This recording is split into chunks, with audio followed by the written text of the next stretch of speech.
Des prairies aux tranchées, partie 1. La Saskatchewan et les premiers mois de la Première Guerre mondiale, juin 1914 à février 1915.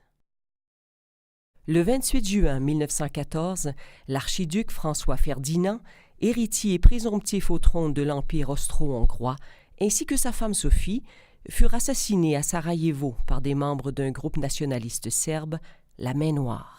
Aujourd'hui, on s'accorde à dire que l'assassinat de l'archiduc fut l'événement qui déclencha la Première Guerre mondiale. Cependant, à l'été 1914, si on considérait l'assassinat comme regrettable, on traitait l'événement comme un fait divers dans un pays éloigné, qui ne valait pas qu'on s'y attarde bien longtemps.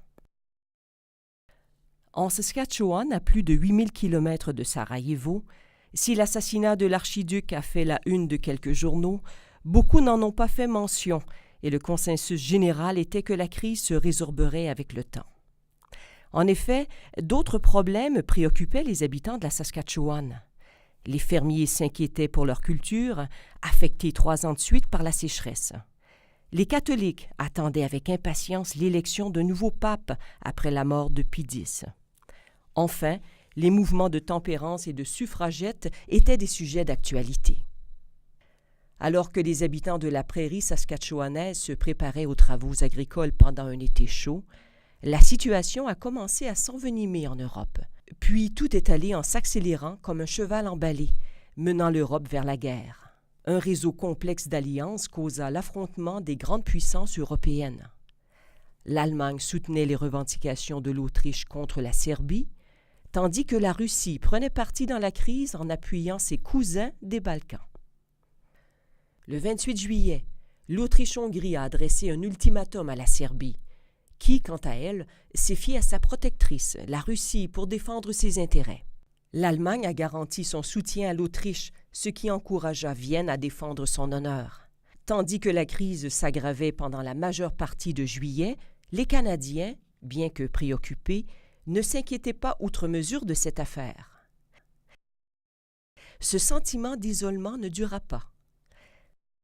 Lors de son attaque initiale contre la France, l'Allemagne viola la neutralité belge, ce qui força la Grande-Bretagne à réagir. Le 3 août, la Grande-Bretagne envoya un ultimatum à l'Allemagne exigeant qu'elle se retire du territoire belge avant minuit ce jour-là. Le 4 août, à l'échéance, n'ayant obtenu aucune réponse, l'Angleterre déclara la guerre à l'Allemagne. Comme le Canada faisait partie de l'Empire britannique, le pays suivit fidèlement sa métropole à la guerre. Les journaux locaux de partout en Saskatchewan montrent clairement l'effusion patriotique et la ferveur militaire à l'annonce de la guerre. En 1914, beaucoup d'hommes étaient impatients de s'engager, envisageant la guerre comme une grande aventure, un défi ou même un rite de passage. Chaque homme qui s'engageait le faisait pour une raison différente. Gordon Howard, un fermier de la région de Weyburn, se souvint des jours qui suivirent la déclaration de guerre. Le 4 août, Clèves s'était rendu en ville à cheval pour apporter le courrier, ou se procurer des chics, et il est revenu avec la nouvelle que l'Allemagne avait envahi la Belgique et que, comme l'Angleterre avait accepté de garantir la neutralité de la Belgique, l'Angleterre avait déclaré la guerre à l'Allemagne. Il était bien enthousiaste et a dit qu'il se rendait en ville le lendemain pour voir s'il pouvait s'engager. J'ai répondu, « Si tu t'engages, j'y vais aussi, et au diable ce qu'on a à faire ici. » Il semblait un peu surpris. Alors je lui ai dit, « Si tu attends ici jusqu'à ce qu'on ait fini la récolte, arranger les choses et trouver quelqu'un pour se charger des fermes, on va y aller tous les deux. » Victor Swanston, un garçon de ferme de Mayton, en Saskatchewan, s'est engagé immédiatement après la déclaration de guerre. Son frère aîné, Ernest, un ancien combattant qui avait participé à la guerre des Boers, a attendu afin de joindre son ancienne unité de cavalerie, the Strathcona Horse. Mais comme c'est souvent le cas dans la vie, il faut adapter les plans et improviser des solutions. Le 8 septembre 1914, Valcartier. Reçu un paquet de lettres aujourd'hui, et Ernst veut savoir si ce serait possible d'entrer dans l'unité de la cavalerie, le Strathcona, l'ancienne unité sud-africaine d'Earn. Il recrute présentement. J'ai pensé qu'il y avait assez d'un idiot par famille, et je lui ai écrit que ce n'était pas possible. Je savais qu'il détestait marcher et que, s'il ne voulait pas se joindre à la cavalerie, il choisirait de rester à la maison. Le 27 septembre 1914, Hearns fait le voyage à ses frais, à partir de Regina. Et quand il est arrivé à Québec, il s'est rendu compte que le 5e était à bord du Lamplin et que la seule façon d'y monter était de prendre le bateau des postes qui visitait les navires avant que ceux-ci prennent la mer. Lorsqu'il est arrivé au quai, il s'est rendu compte que le bateau était gardé et il a dit à la sentinelle « Mon gars, veux-tu porter ma valise à bord? J'ai déjà le mal de mer et je pense ne pas pouvoir traverser la passerelle en transportant cette maudite valise. » Hearns portait un vieil uniforme sud-africain et la sentinelle, pensant qu'il s'agissait d'un officier en retard, a salué et a dit « À vos ordres » et a transporté le sac sur le bateau. Il n'a même pas demandé un laissez-passer à Hearns. Lorsque Hearns est arrivé au Lamplin, il est resté et a demandé au major Edgard à l'engager sur le 5e.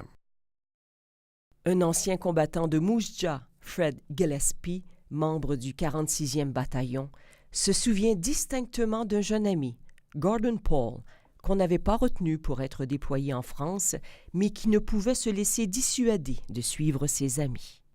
Poor Gordon wasn't picked for the draft. And he wanted so bad to go with his chums.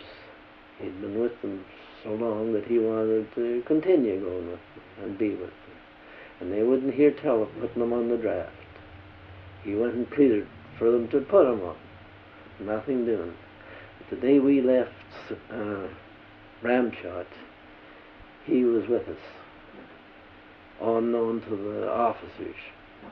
And we got over to Le Havre in France when they started calling the roll to see if everybody was there. Here was poor Gordon, standing out on the beach all alone. His name wasn't even in the books. He wasn't supposed to be there. And they found out what his name was and how he got there and why he got there. He said, well, he just wanted to be with the rest of the boys. And so they kept him there. He was a stretcher bearer, and he was well trained for a Red Cross work, and so they kept him. Le ministre canadien de la milice, Sam Hughes, réclamait 25 000 hommes pour remplir les effectifs. En quelques jours, 33 000 avaient répondu à l'appel. Tandis que les hommes de partout en Saskatchewan s'engageaient, les femmes faisaient aussi leur part pour l'effort de guerre. Elizabeth Patton, personnalité en vue de Regina, s'est impliquée avec la Croix-Rouge provinciale et fut élue à l'exécutif de la succursale de Regina. La Société de la Croix-Rouge canadienne s'impliquait dans différentes activités contribuant à l'effort de guerre, y compris la vente patriotique de biens, la collecte de ravitaillement à envoyer aux soldats outre-mer et l'organisation du Fonds d'aide à la Belgique. Il n'existe pas de champ de bataille sur terre et il n'y en eut jamais, fut-il couvert de morts, qui n'ait coûté aux femmes de la nation plus de sang et d'angoisse à approvisionner qui n'en a coûté aux hommes qui gisent là. Bien que les femmes de toute nationalité soient les premières à souffrir pour l'homme, elles sont aussi les premières à l'aider par ce généreux et noble travail. Le 3 octobre, le premier contingent de recrues quitta le Canada pour l'Angleterre. Pour beaucoup de recrues, l'ambiance était presque aux vacances, comme si c'était une expédition exotique à l'étranger. Au cours de l'hiver de 1914, les Canadiens s'entraînèrent en Grande-Bretagne et en février 1915, ils furent envoyés dans une France ravagée par la guerre. En avril 1915, les Canadiens furent stationnés près d'une ville au curieux nom d'Ypres.